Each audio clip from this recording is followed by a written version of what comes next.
আহ, বহুদিন পর আজ অনেকগুলো কাঠ কাটতে পেরেছি। যাই, ওই দূরের বৃক্ষের নিচে বসে একটু জিরিয়ে নিই, পরে না হয় বাড়ির পথে রওনা দেব।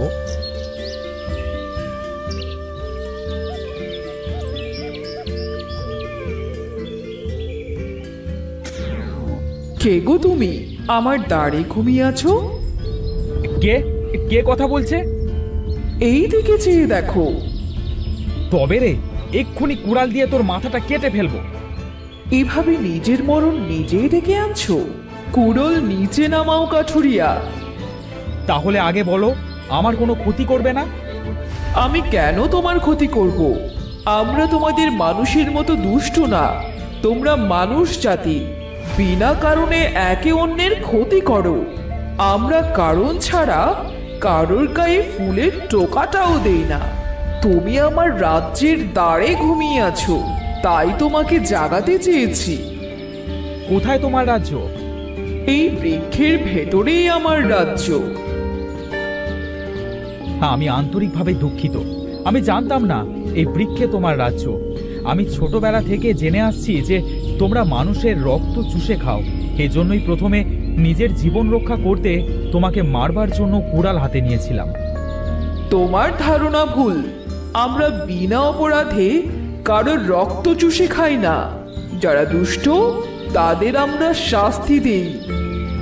আমার খুব তৃষ্ণা পেয়েছে, আমি এখন আসি। তুমি আমার রাজ্যের অতিথি। তোমার তৃষ্ণা পেয়েছে, আমি এখনই তার নিবারণের ব্যবস্থা করছি। দ্বার মেলে দাও সবুজ পাতা, এসে পড়েছি তোমার মাতা। আরে, এ কি আজব ব্যাপার! রাক্ষসী ছড়া বলবার সাথে সাথে বৃক্ষের বাকল সরে গিয়ে ছকছকে একটা সোনার দ্বার এলো যে। কিন্তু কিন্তু দ্বারটা তো বন্ধ। দাও মেলে দাও সোনার দ্বার, আমরা হব রাস্তা পার।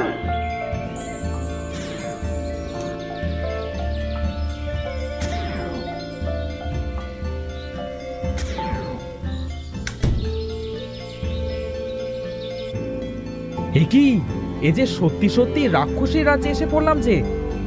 তুমি এখানে এই সোনার বিছানায় বসো, আমি তোমার জন্য পানি নিয়ে আসছি। ঠিক আছে।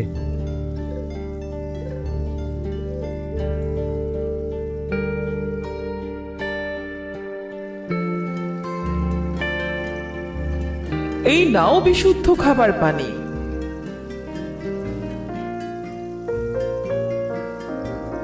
পানি তো খাওয়া হলো। রাক্ষসী, আমি কি এখন যেতে পারি? একটু বিশ্রাম করে যাও, তুমি তো ক্লান্ত। রাক্ষসী মিথ্যে কিছু বলেনি। সত্যি বড্ড ক্লান্ত লাগছে আমার। ঠিক আছে, ঘুমিয়ে নিই একটু।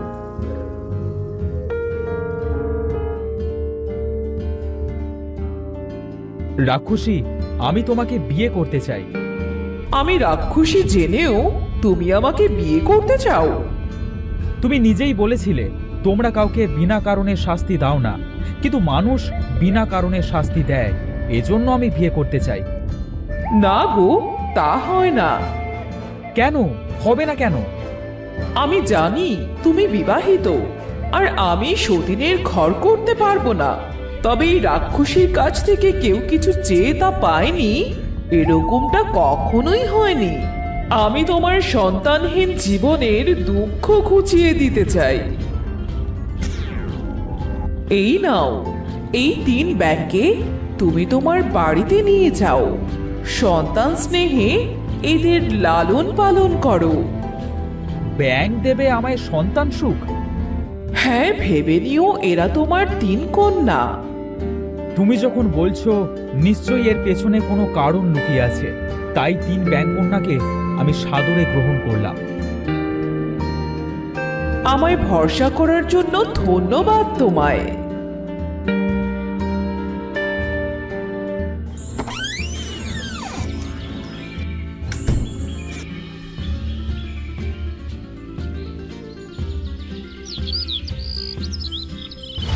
তোমার মাথার নাটবল্টু কি সব ঢিলে হয়ে গেছে? রাক্ষসী বলল, আর তুমি তা বিশ্বাস করে নিলে? তুমি আমার কথাটা একবার তো শোনো। চুপ করো হিরণ, এই নিয়ে আমি একটা কথাও শুনতে চাই না। তবে তোমার কথার অবাধ্য তো আমি কখনো হইনি। তাই এই 3 ব্যাংকে ঘরেই রাখছি। যাক, অবশেষে 3 বোন একটা নিরাপদ আশ্রয় পেল।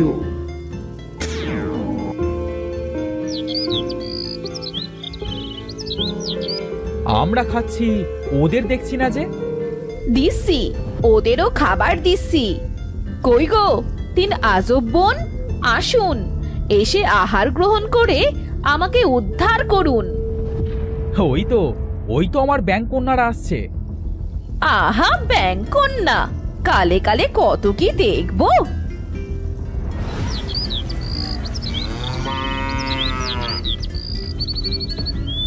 মা এই অবহেলায় বিছানায় শুয়ে আছে, অসুখ করেনি তো আবার?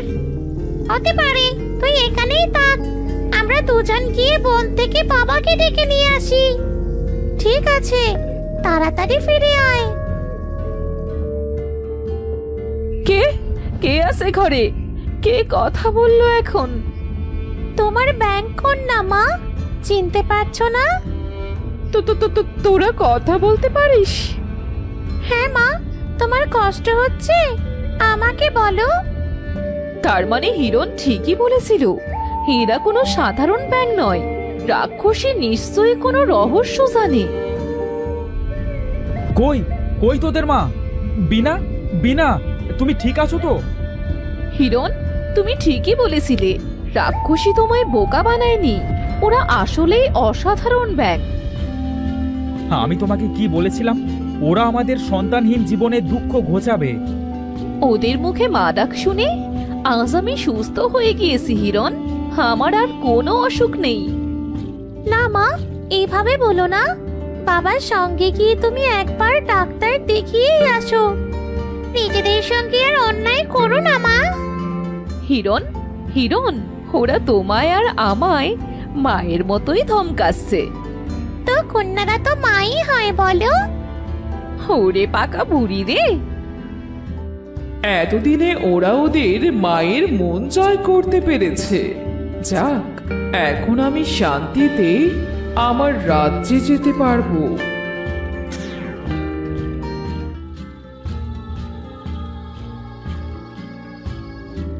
মহারাজ, পুত্ররা এখন বেশ বড় হয়েছে, এবার ওদের বিয়ের বন্দোবস্ত করা দরকার। এরপরে তো এদের হাতে দায়িত্ব দিয়েই আমাদের অবসর নিতে হবে প্রজা পালন থেকে।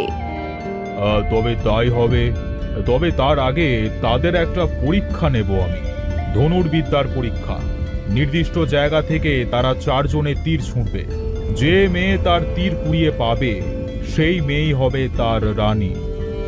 এ তো পুরোপুরি ভাগ্যের হাতে পুত্রদের ছেড়ে দেওয়া। এইভাবে তাদের জন্য স্ত্রী নির্বাচন করতে হবে।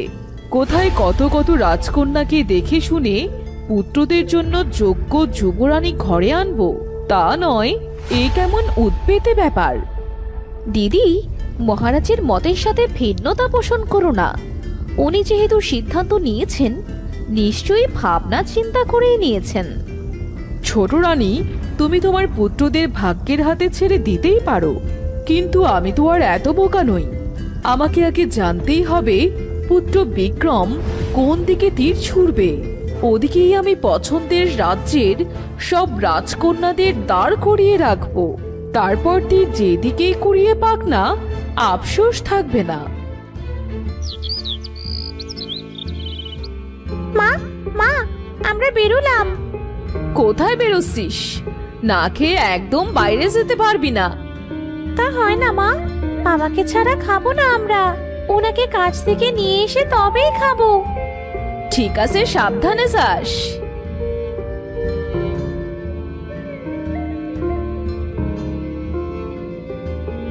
বোন, দূরে একটা কিসের আওয়াজ আসছে রে? পাশেই তো রাজবাড়ি, হচ্ছে হয়তো কোনো কিছু। রাজবাড়ি? বোন, আমাদের মুক্তির রহস্য তো রাজবাড়ির সঙ্গেই জড়িত। এটা সেই রাজ্য নয় তো? আমাদের যিনি উদ্ধার করেছিলেন শয়তানের হাত থেকে, উনি রাজ্যের নাম বলেননি, শুধু বলেছিলেন কোনো এক রাজ্যের রাজপুত্রের মধ্যে একদিন তীর প্রতিযোগিতা হবে, আর ওই দিনই আমাদের ভাগ্যের চাকা ঘুরে যাবে। চিন্তা করো না তোমরা, এই সেই রাজ্য যার কথা একদিন আমি তোমাদের বলেছিলাম। বোন, তীরের কথা বলতে না বলতে এই দেখ, একটা তীর কুড়িয়ে পেয়েছি। হ্যাঁ হ্যাঁ, আমিও একটা তীর পেয়েছি বোন। আমিও, দেখ, তীরের মধ্যে নাম লেখা আছে, রাজপুত্রের নাম।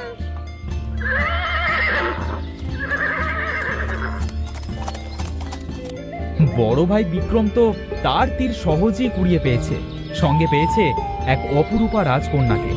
আমাদের কপালে কি আছে কে জানে। আর কপাল, এত জোরে তীর ছুঁড়েছি যে সেটা খুঁজে পাবো কিনা তাই সন্দেহ হচ্ছে।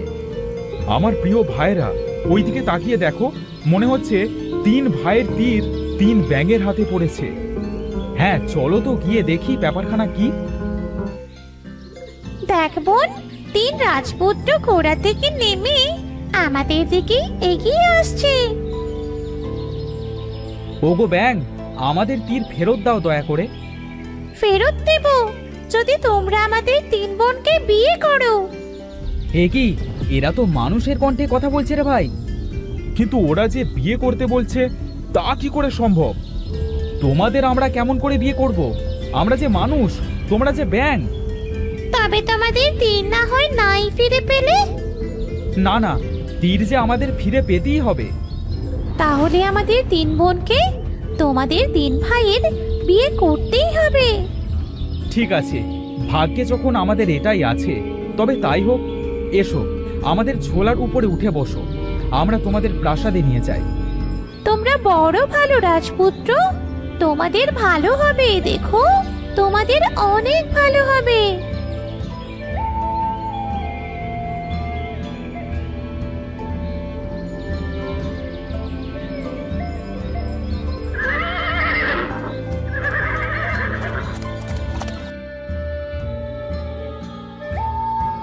মহারাজ, মহারাজ, পুত্ররা এ কি করলো? শেষে কিনা ব্যাং নিয়ে আসলো। ছোট রানী, তোমার পুত্ররা যে নিজেদের ভাগ্যকে মেনে নিয়েছে বিনা বাক্যে, কথা মতো এখন ওদের 3 ব্যাংকে বিয়ে করা ছাড়া আর কোনো উপায় নেই। ছোট রানীর 3 পুত্রর কপালে জুটেছে ব্যাং বউ। ওরে, কে কোথায় আছিস? দ্রুত মালা নিয়ে আয়। আজ এই ভরা রাজসভায় আমার 4 পুত্র নিজেদের নির্বাচিত বউয়ের গলায় মালা পরাবে।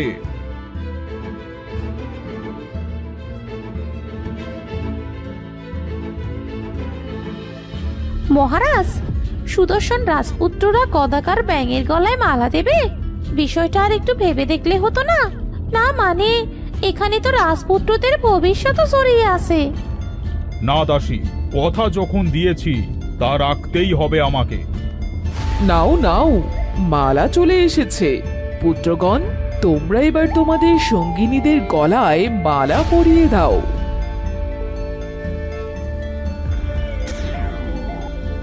এ কি মহারাজ, ব্যাং যুবরানীরা কোথায়? এই গলায় মালা পরানোর সঙ্গে সঙ্গে ওরা যে 3 অপরূপা যুবতীতে পরিণত হয়েছে। মহারাজ, এ কি হচ্ছে? আমার রাজপ্রাসাদ যে আলোয় ঝলমল করছে। এই কন্যারা কে? আমরা 3 বোন মহারানী। জাদু সম্রাট ভিক্রোস আমাদের পিতা। কি তোমরা সত্যি বলছো? মহারাজ, আপনি হঠাৎ এত উচ্ছ্বসিত হয়ে পড়ছেন। আপনি কি ওই সম্রাটকে চেনেন? রানী, উনি যে বিরাট বড় জাদু সম্রাট। ওনার বীরত্বের কথা কে না জানে। বিশ্বজুড়ে ওনার নাম। আর সেই নামের জন্যই উনি ওনার থেকে শক্তিশালী কেউ থাকুক এটা কখনোই চাইতো না। এই জন্য যখন শুনলেন ওনার 3 কন্যা পৃথিবীর সেরা জাদু শক্তির অধিকারী হয়ে জন্মেছে, তখন তিনি ওদের অভিশাপ দেন। এসব তুমি কি বলছো মন্ডা রাক্ষসী? তুমি তো কখনোই মিথ্যে বলো না। রাক্ষসী আজও মিথ্যে বলেননি মহারাজ। পিতার অভিশাপেই আমরা ব্যাং হয়ে গিয়েছিলাম। আজ রাজপুত্ররা আমাদের জীবন সঙ্গিনী হিসেবে মেনে নিয়ে গলায় মালা পরাতেই আমরা অভিশাপ থেকে মুক্তি পেলাম। ছি, মানুষ এতটা জঘন্য হতে পারে জানা ছিল না। শোনো রাজকন্যারা, তোমরা চিন্তা করো না। মনে রেখো, যা হয় ভালোর জন্যই হয়। তোমাদের 3 বোনের কোনো ইচ্ছেই আমরা কখনো অপূর্ণ রাখবো না। যদি তাই হয় মহারাজ, তাহলে ওই কাঠুরিয়া দম্পতিকে হাজির করুন। আমরা ব্যাংক থাকা অবস্থায় যারা আমাদের সন্তান স্নেহে লালন পালন করেছিলেন। ওরে, তোরা কে কোথায় আছিস? রাজকুমারীদের বর্তমান পিতামাতাকে সসম্মানে রাজ্যে আনবার ব্যবস্থা কর। ওনারা আসলেই ওদের বিবাহ অনুষ্ঠান সম্পন্ন হবে।